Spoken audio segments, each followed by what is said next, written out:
27 November বৃহস্পতিবার supreme কোর্টে অনুষ্ঠিত হতে যাচ্ছে এক গুরুত্বপূর্ণ ফুলকোর্ট সভা। প্রধান বিচারপতি ডক্টর সৈয়দ রেফাত আহমেদ আপিল ও হাইকোর্ট বিভাগের সকল বিচারপতির অংশগ্রহণে এই বিশেষ সভাটি আহ্বান করেছেন। আজ সোমবার সুপ্রিম কোর্টের ডেপুটি রেজিস্ট্রার মোহাম্মদ আতিকুজ্জামান স্বাক্ষরিত এক বিজ্ঞপ্তিতে এই তথ্য নিশ্চিত করা হয়েছে। সভাটি অনুষ্ঠিত হবে সুপ্রিম কোর্টের কনফারেন্স রুমে বিকাল ৩টায়।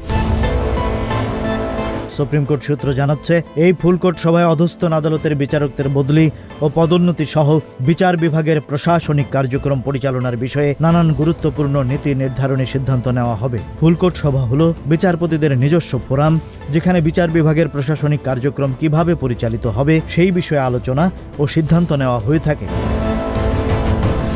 তাই বিচার বিভাগের জন্য অত্যন্ত গুরুত্বপূর্ণ এই সভার দিকে নজর থাকবে সকলের। আগামী 27 নভেম্বর সুপ্রিম কোর্টের এই ফুলকোর্ট সভা থেকে কী ধরনের নীতিগত সিদ্ধান্ত আসে সেদিকে সবাই খেয়াল রাখছে। Rajib Raihan, news flash 71।